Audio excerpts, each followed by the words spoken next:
you doing? This is Adam Post, publisher of more than 1,000 comic books and marketing expert covering the woke boycott. Bud Light's distributors are now expecting a permanent loss of business. Not all of them, but a very significant portion of them, according to two separate surveys that financial analysts did to understand what's really going on in the marketplace. Of course, Bud Light sales are down tremendously. 30%, some markets as much as 60%, other markets 40%, other markets not hit as bad, 17%. But it's clear a lot of business is gone and it doesn't look like it's coming back.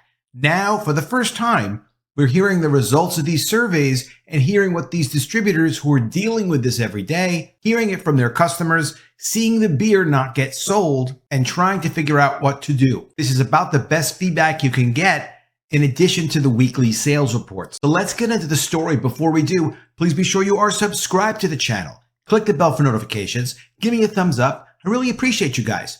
I am trying to get to 25,000 subscribers, so if you can subscribe, please do subscribe. Thank you for that. Coming from the Daily Caller, some beer distributors believe Bud Light boycott could be permanent, according to two separate surveys. A significant portion of beer distributors believe the ongoing consumer boycott against Bud Light could permanently damage the brand, according to those two surveys. A survey by investment firm Jefferies Group found that 65% of beer distributors expect the Bud Light boycott to continue for 6 months, and another 32% believe it could be permanent, according to Brewbound, a beer industry publication. A completely separate distributor survey conducted by Goldman Sachs, also an investment firm, showed most respondents do not believe Bud Light will make a full recovery in its brand equity and market share. They say brand equity, meaning the value of the brand, the good feelings that people have about it, and its ability to just generate sales and generate consistent money. Market share is their percentage of the industry of beer that they control. It used to be that Bud Light was number one. Well, as of now, they're not number one anymore. Not for the last 4 weeks. Modelo Especial has taken the number one spot. Their sales are up 15% from last year, as Bud Light sales have declined. Modelo Especial is owned by a Mexican beer company, which is owned by Anheuser-Busch, the same company that owns Bud Light. However, they don't have distribution rights in the United States because of antitrust issues. So Bud Light's competitor, Constellation Brands, actually has the rights to distribute Modelo Especial in the United States, and they make most of the money. The competitor does when the beer is sold. Goldman Sachs survey was taken with 57 distributors, which is a pretty large percentage of the 500 or so distributors there are distributing Bud Light, and they serve 200,000 retail stores. The distributors who say Bud Light will make a turnaround believe it will take 3 to 5 years to rebuild the brand. 3 to 5 years if they are going to be able to make a turnaround. That's how bad it is. Almost 2/3 of beer distributors said Anheuser-Busch sales volumes were down on Memorial Day, and 62% said inventories are significantly higher in Goldman's survey. One of the things that's very interesting about that is the inventories actually shouldn't be higher because they've known now for weeks sales are dropping down. So as they've even reduced the amount that they're buying because they're not selling through in stores. We know that Anheuser-Busch has had to buy back expired beer from a lot of these distributors, which is not something they normally do. So naturally, these distributors are not going to be stocking up extra quantities of beer. The ones that still have beer, the ones that haven't cut back as aggressively, are the ones that are most likely stuck with this extra beer. Conservatives began boycotting Bud Light at the start of April after the iconic brand entered into an advertising partnership with transgender influencer Dylan Mulvaney. That post went out on April 1st, and Bud Light's business has not been the same since. This is an absolute historic boycott with incredible results. Now, no matter what the results of the boycott have been so far, the beer industry, I've seen article after article, really are shocked that it's gone on as long as it has and don't even understand what they're actually looking at. People really looking at the beer and saying, I don't want to be anywhere near this. I don't care that it's free. I don't care that you have these rebates. We're not interested in the beer. Complete rejection of the product as if it was recalled because it had poison in it or something like that.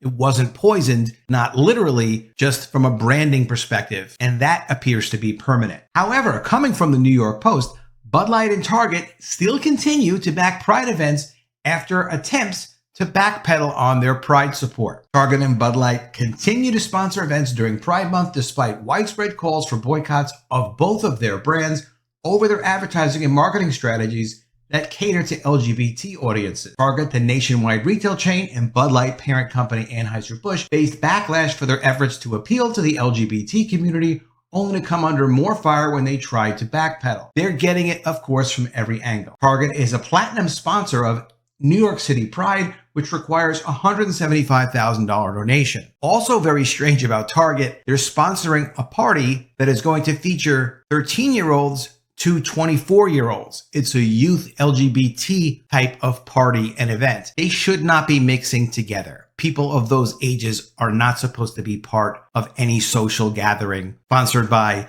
any retail chain. This is not something they should be spending money on. It's also being called a teen event. Since when do the teens extend into the 20s? Just not appropriate. Bud Light is sponsoring Pride celebrations in Chicago, San Francisco, Charlotte, and elsewhere. And you know, Bud Light is also co-sponsoring an all-ages drag show party, a safe space for a family festival event. The Northern Arizona Pride Association has listed a no nudity city ordinance for all gender forms as one of the regulations for the event. I came across this other article seeming to be completely confused as to how was it that drag queens became a target of conservative lawmakers. The performers have gone from being the life of the party to facing tough restrictions and open animosity. This is why, and everybody knows it's not a surprise. They can say that it's harmless, and who knows, but parents are not comfortable with Target having events for teens from 13 years old to 24. 24 is not a teen.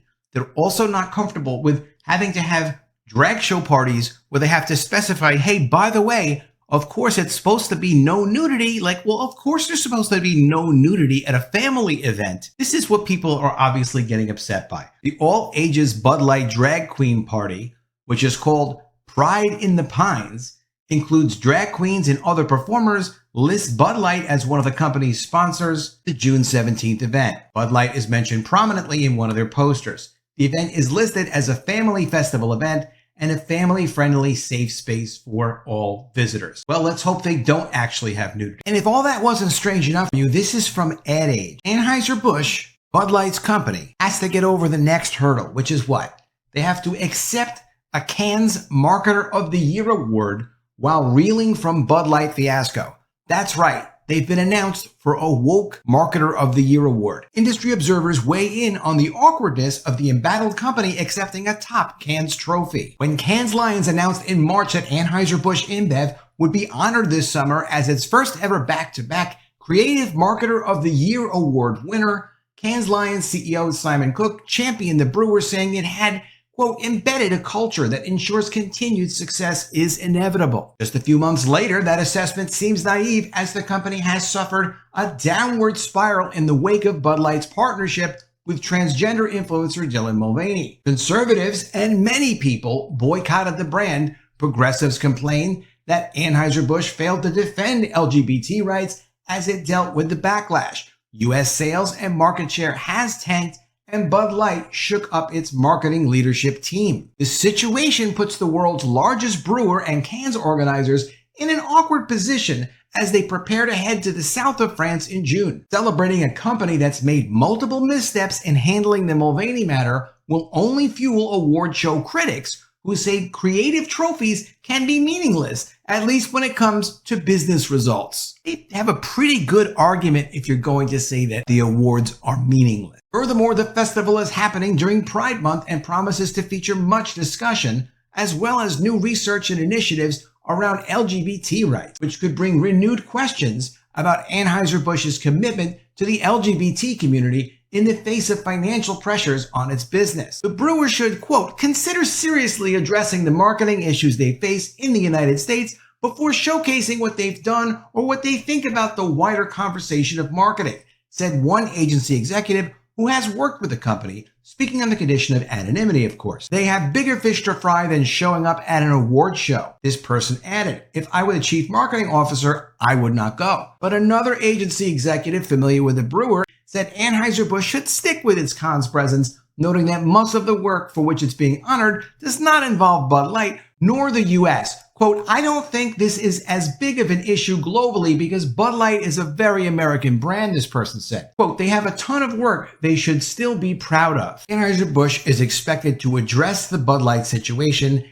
in their keynote address, according to people familiar with the brewer's plans. The company is also expected to bring a contingent of marketers from multiple global offices to Cannes. As crazy as it sounds, Anheuser-Busch is going to get an award for Marketer of the Year after this ridiculous Bud Light promotion and their terrible handling of it, upsetting everyone on every side of the situation, still not addressing it honestly, still not solving the problem.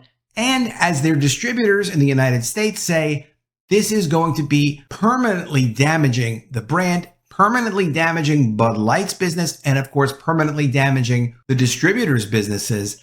And the people that think that they'll bounce back eventually are predicting it taking 3 to 5 years before it could bounce back. Let me know what you think of all this in the comments below. Did you think that Bud Light's business would be permanently damaged by this mistake with Dylan Mulvaney? Did you think that their lack of response is really what killed them here?